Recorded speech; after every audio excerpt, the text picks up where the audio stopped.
boa noite. Está começando mais um Identidade, o seu programa de boas conversas. E que alegria ter a sua companhia mais uma vez, viu? Você já sabe que é sempre muito bem-vindo e muito bem-vinda por aqui.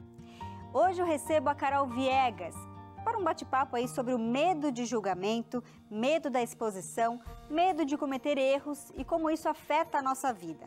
Mas a Carol vem aqui, gente, para contar como ela se libertou desse medo para poder ser uma pessoa e uma profissional melhor ainda, viu? Se você quer aprender com ela, fica aqui comigo e não perca o programa de hoje. Mas aproveitando o assunto, eu gostaria de oferecer a você a revista Sentimentos. Você já conhece esse guia de estudo? Essa revista é um guia de estudo feito pela doutora Rosana Alves, uma renomada neurocientista, viu? Entre em contato com a gente pelos números que aparecem aí na sua tela. O DDD é 12, número 982444449, ou então pelo nosso telefone fixo 2127 3121. E enquanto você pede o seu estudo, nós vamos para um breve intervalo, mas são só 30 segundinhos, viu? E na volta, a Carol vai estar conectada aqui comigo. A gente volta já.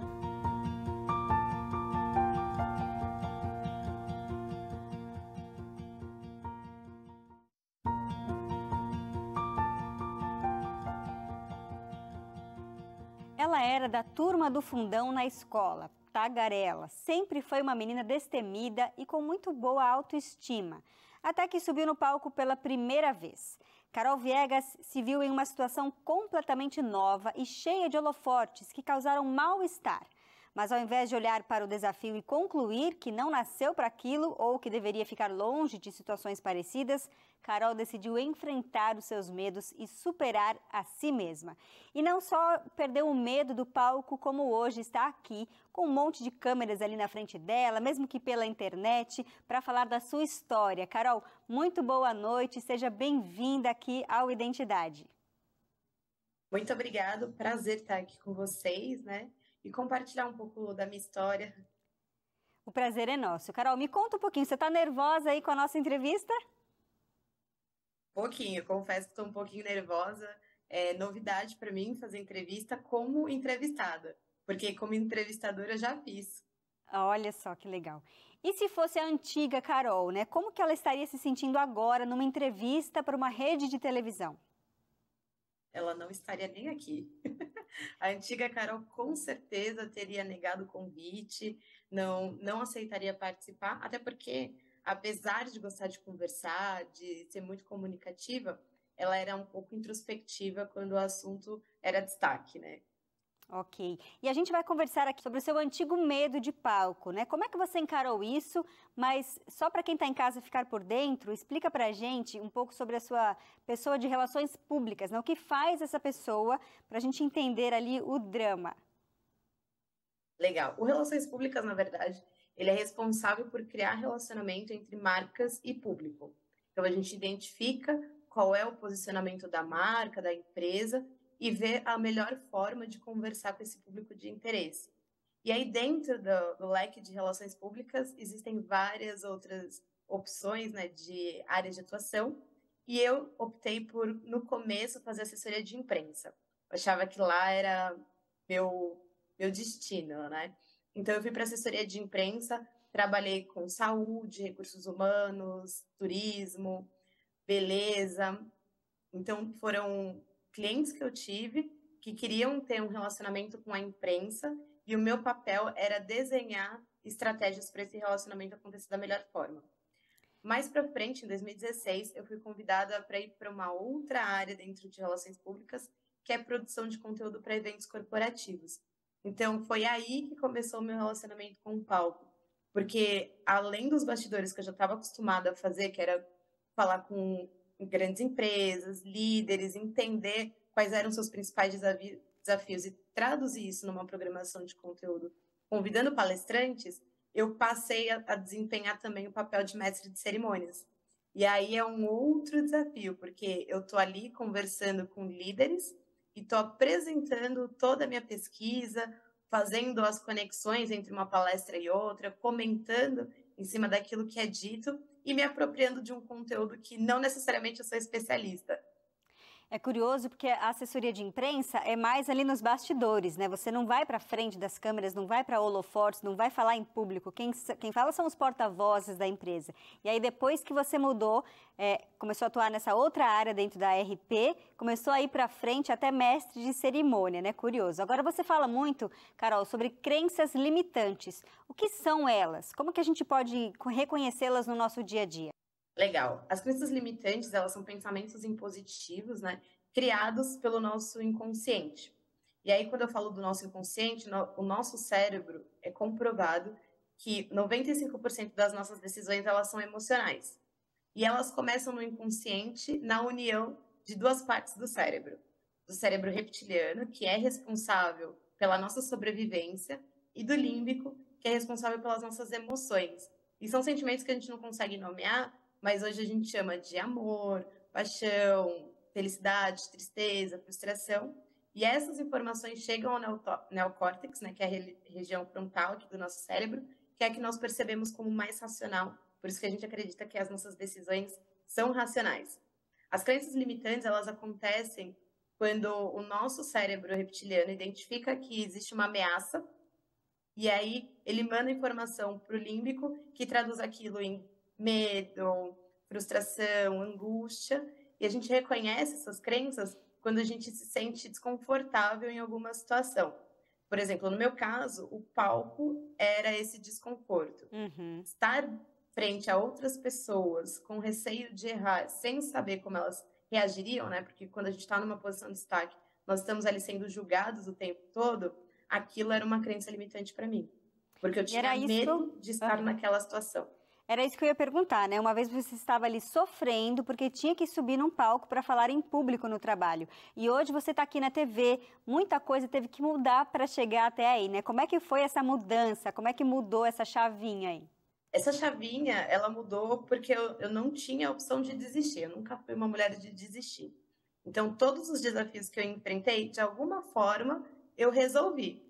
E foi a mesma coisa com o palco. Eu lembro que depois da minha primeira apresentação, que foi desastrosa, real, eu subi no palco e eu lembro que era um evento para recursos humanos, e alguns dos palestrantes que estavam ali sabiam que era o meu primeiro evento, porque eles me acompanharam durante toda a construção. E aí foi interessante, porque um deles, a hora que ele subiu no palco, ele pegou a programação e falou assim, uma salva de palmas para Carol, que construiu um programa incrível, reuniu líderes de alto nível e está fazendo esse evento ser maravilhoso. Se eu tivesse a mentalidade da Carol de hoje, eu teria ficado muito feliz e agradecido. Naquela época, eu só queria entrar embaixo de uma mesa e me esconder, porque aí ele jogou o holofote para cima de mim de novo. Então, eu acredito que essa transformação ela aconteceu porque naquele momento eu entendi que ou eu ia desistir ou ia enfrentar. E aí, quando você enfrenta o medo, quando você enfrenta aquilo que te aterroriza de alguma forma, você encontra maneiras, gatilhos de mudar esse pensamento. Então, no meu caso, eu desenvolvi algumas estratégias. Eu fui traçando pequenas metas. A primeira meta era conseguir passar a mensagem. Então, era subir no palco, transmitir os recados, conseguir fazer os links, as conexões entre uma palestra e outra. A segunda meta era caminhar, porque eu comecei a fazer também treinamento de apresentação pessoal. E a gente aprende a controlar o medo e o nervosismo.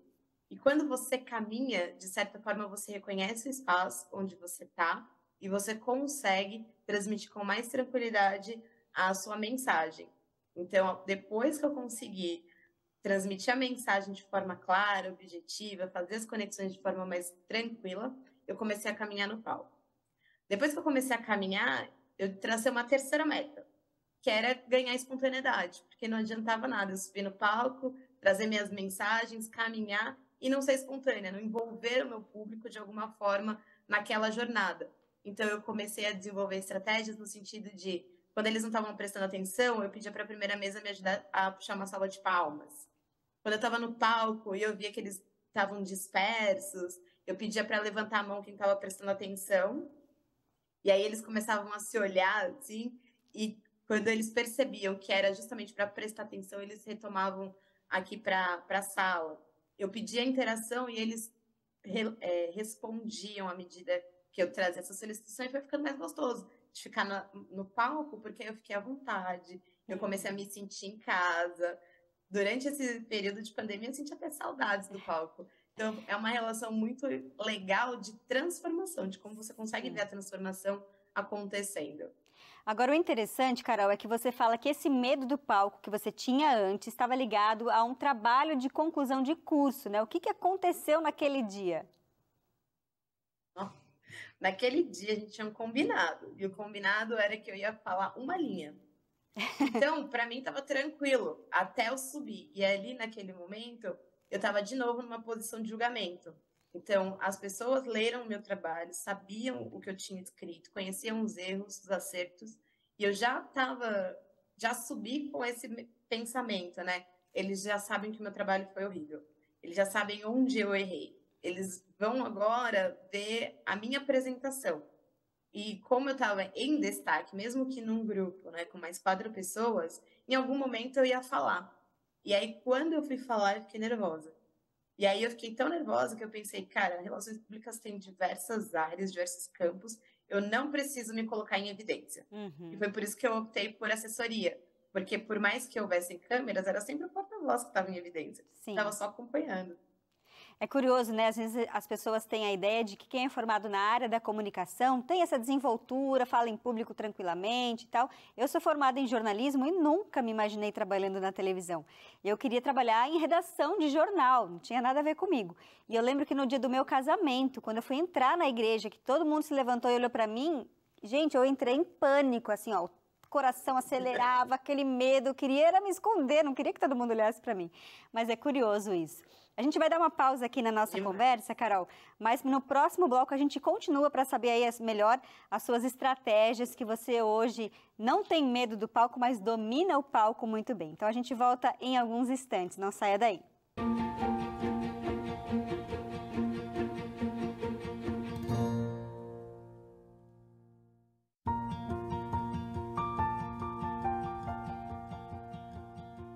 Identidade de volta nesta noite conversando com a Carolina Viegas, ela que é formada em Relações Públicas. No início da carreira passou a atuar ali mais como assessora de imprensa, que é uma das frentes dessa profissão, justamente porque ficava mais nos bastidores, né? Eram os porta-vozes das empresas que iam para as frentes das câmeras.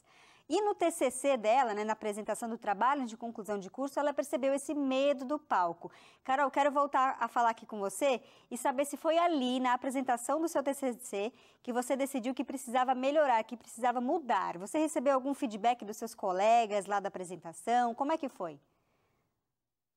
Naquele dia nós estávamos tão nervosos e extasiados que a gente tinha conseguido entregar isso do bem avaliado, que a gente nem falou sobre a apresentação, como que nós tínhamos desempenhado esse papel.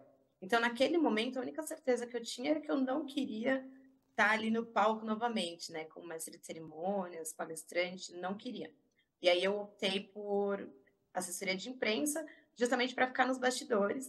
E quando eu aceitei ser diretora de conteúdo de eventos corporativos, eu aceitei porque eu acreditava que eu não ia fazer o papel de mestre de cerimônias, que eu teria a opção de apenas construir o evento e convidar os palestrantes. Então, a minha atuação com os palestrantes, na minha cabeça, até aquele momento, seria justamente só nos bastidores, como eu já estava acostumada a fazer. Quando eu descobri que eu seria mestre de cerimônias, foi que as coisas começaram a mudar de figura. Foi até interessante a forma como eu descobri, que foi participando de um evento, porque eu fui acompanhar aquela entrega, mais como curiosa, para ver e entender como que era a materialização do evento. E quando eu vi a minha colega subindo no palco, fazendo toda a abertura, no final eu falei para ela assim, você que vai fazer o meu, né? Ela, não, cada um faz o seu. Nossa. Agora, Carol, por que ser julgada, né? Estar naquela posição de julgamento dói tanto? Eu acho que é porque a gente não conhece a opinião do outro. É o receio do desconhecido, na verdade. Não é nem a opinião do outro, mas é o receio do desconhecido. Porque você não sabe como você vai agir, como o outro vai recepcionar. Às vezes você pode tropeçar e a pessoa te dá a mão. Ou você tropeça e a pessoa ri da sua cara. Então, acho que quando a gente se expõe, o receio de ser colocado numa situação vexatória, ridícula, ela acaba sempre sendo superior ao pensamento de que pode dar tudo certo, né? E é uma coisa do nosso cérebro mesmo, de proteção. O cérebro reptiliano, ele está sempre atento àquilo que pode te ameaçar. Então, ele busca formas de proteção e quando ele entende que aquela situação pode te ameaçar de alguma forma, aí ele se protege e te traz esse tipo de sensação. Agora, tem muitas pessoas que passam por isso, né, e simplesmente aceitam, tipo, eu não sou bom nisso mesmo, então não faço mais e pronto. Mas como você transformou esses pensamentos assim em motivação para enfrentar o seu medo do público? Primeiramente, uma vez eu ouvi isso e é muito real, assim. O medo, ele só permanece enquanto você permite. Depois que você enfrenta esse medo, você vê o pior que pode acontecer e do pior só tende a melhorar, né? Quando você chega no fundo do poço, você não consegue descer mais, você só consegue subir. Então, acho que esse foi o meu raciocínio. Se alguma coisa desse errado, eu poderia rir desse erro, ridicularizar o meu erro, falar, putz, eu também sou humana, olha só o que aconteceu comigo, e voltar para a apresentação de forma muito mais tranquila e até descontraída. Porque as pessoas perdoam um erro, né? Elas também são humanas, elas também poderiam tropeçar, se equivocar numa fala ou outra. Então, eu fui transformando esses pequenos deslizes em oportunidades, as pessoas verem a Carol como ser humana. Não precisava ser perfeita. Acho que o medo do palco estava muito relacionado a isso, né? A esse sentimento de que, já que eu estou frente a outras pessoas, numa posição de destaque, eu tenho obrigatoriamente que ser perfeita, que colocar todos os argumentos da melhor forma possível. Mas colocar da melhor forma não quer dizer perfeição. Quer dizer que em alguns momentos eu vou cometer algumas falhas e posso fazer disso uma brincadeira, posso trazer isso de uma forma muito mais leve do que eu acreditava que eu faria. E qual que era o seu plano, assim? Porque é muito difícil controlar os pensamentos e as emoções, né? Como você falou aí. A quem que você recorreu ou ao que você recorreu? Eu recorri primeiro à minha equipe, né? Que ali na equipe nós tínhamos duas pessoas que já eram muito experientes de palco, eles falavam muito bem. E aí, observando os dois perfis, eu me identificava muito com o perfil de um deles, que foi o que mais me acompanhou desde o começo, que era um perfil mais brincalhão, mais descontraído. Só que ao mesmo tempo eu não tenho essa personalidade. Eu tenho uma personalidade que brinca, mas são circunstâncias muito mais tranquilas, eu diria assim, né? São coisas que vêm e ele era muito rápido no pensamento dele para fazer as brincadeiras. E aí eu comecei a reparar que eu não tinha essa facilidade. Então, à medida que eu fui vendo como eles faziam, nós treinávamos dentro de casa, né? Então, antes de cada apresentação, a gente fazia o treinamento de como ia ser. E aí eu costumo dizer, jogo é jogo e treino é treino. Então, não adianta você colocar o jogador em campo sem ele ter feito nenhum tipo de treinamento prévio, porque ele não vai saber para onde ele dribla, com quem ele está jogando, a velocidade que ele precisa colocar, a intensidade no chute para fazer gol. E a mesma coisa eu fiz para apresentar em público. Eu treinava. E aí, à medida que você treina, você vai encontrando as falas que combinam com a sua personalidade, as brincadeiras que você pode fazer, se alguma coisa sair do roteiro que está na sua mente. E acho que conforme a gente treina, a gente ganha concentração. E a concentração faz com que nós consigamos transmitir a mensagem, fazer as brincadeiras adequadas, nos conectarmos com o público, né? Então, tinha muito disso em técnicas de apresentação. Eu não posso focar em um ponto só da sala. Eu estou conversando com 50 pessoas, então eu tenho que olhar para um lado, para o outro, utilizar meu gestual, para que as pessoas entendam que eu estou ali junto com elas. Uhum. O que foi mais desafiador nesse trajeto para você?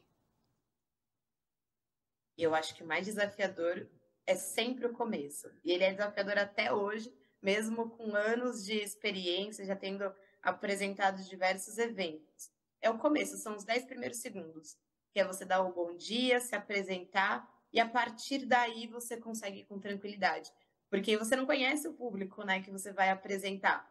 Então, quando você sobe ao palco, os 10 primeiros segundos eles são cruciais para você conseguir se familiarizar. E aí eu costumo dizer que sempre tem os seus amigos ali que vão dar um sorriso, que vão te acolher e te dar tranquilidade para você seguir o evento. Agora, Carol, se você fosse se encontrar com a Carol de 2012, ali antes de subir ao palco para apresentar o TCC, o que você diria para ela? Vai com medo mesmo. E se joga. que é normal as pessoas te julgarem, é normal as pessoas te criticarem, mas não é normal você sentir medo do desconhecido. Então vai, porque se alguma coisa der errado, você é humana, não tem problema errar. Você pode errar, inclusive. O que não dá é para você persistir no erro. Aprende com ele e faz diferente na próxima. E o que é o palco para você hoje? O palco é diversão, né? Hoje o palco virou uma grande brincadeira, porque ali eu já me sinto confortável, eu me sinto à vontade, eu me sinto bem, né? Então ele se tornou um espaço de segurança, onde eu consigo de fato transmitir e mostrar o evento, né? É a materialização de uma ideia. Nada mais é do que a materialização de uma ideia, de algo que eu já ouvi que faz sentido, mas no palco é onde eu vou sentir a energia das pessoas, é onde eu vou ver se aquilo faz sentido de verdade, vou identificar os sorrisos, as surpresas, a interação deles com eles mesmos e deles comigo. Então, hoje o palco se tornou um ambiente seguro. E eu acredito que toda essa experiência também tenha mexido muito com a sua autoestima, né? Como que essa experiência de se desafiar com o palco influenciou outras áreas da sua vida? Outras áreas da minha vida eu sempre achei que elas estavam muito bem resolvidas e obrigada. Mas, ao mesmo tempo, quando você sobe no palco, você ganha um outro tipo de confiança. Uma confiança de que tá tudo bem eu errar em qualquer área da minha vida. Eu posso consertar. As pessoas perdoam o erro. O que elas não perdoam é eu persistir no erro. Então, eu comecei a olhar com mais gentileza para outras coisas que eu cometi, outras falhas, outros aprimoramentos que eu não buscava. Então, eu comecei a olhar com essa tensão, né? De, legal, até aqui eu fiz desse jeito, eu tive esses resultados. Mas se eu fizer de outra forma, esse erro eu já cometi. Como que eu posso cometer erros novos, né? E acho que é até legal falar sobre erros, porque essa é uma fala que eu tenho muito presente. Eu sempre gostei de cometer erros diferentes, porque mostra que eu estou crescendo. Então, o palco foi o maior medo, o maior desafio que eu tive, porque o meu medo era cometer erros tão absurdos que aquilo mancharia a minha imagem e a minha reputação. E como relações públicas, a gente zela muito por imagem e reputação. Sim. E a partir do momento que eu consigo controlar esse medo, transpor essa barreira e ser a profissional que eu preciso ser, eu passo a gostar dessa profissional, dessa confiança e trazer isso para o meu dia a dia. Agora, Carol, pode ter gente aí em casa precisando superar algum medo também. Antes da gente ir embora, deixa um recadinho para essa pessoa que está nos assistindo agora. Se der medo, vai com medo mesmo. Porque só tem um jeito da gente superar, que é enfrentando. O medo, ele só te apavora enquanto você permite. Quando você enfrenta, ele ou desaparece ou aumenta muito mais. A tendência é desaparecer, porque você já sofria com aquilo.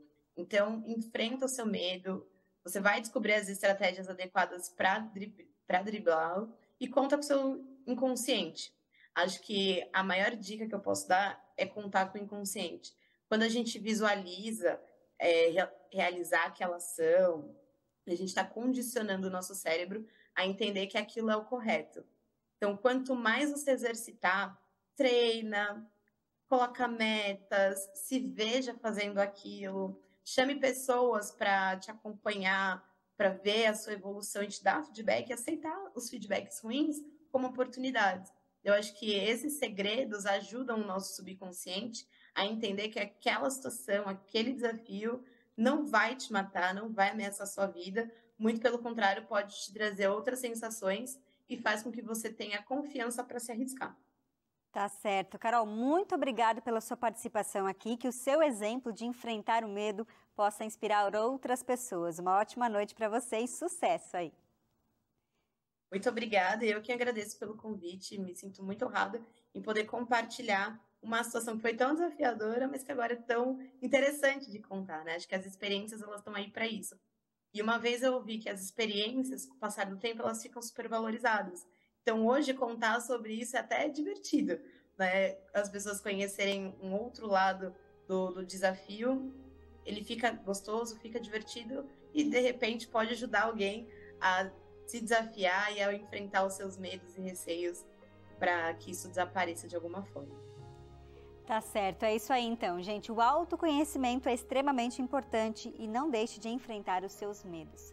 Uma ótima noite para você e a gente volta amanhã com outra notícia, outra entrevista aqui no Identidade. Até mais.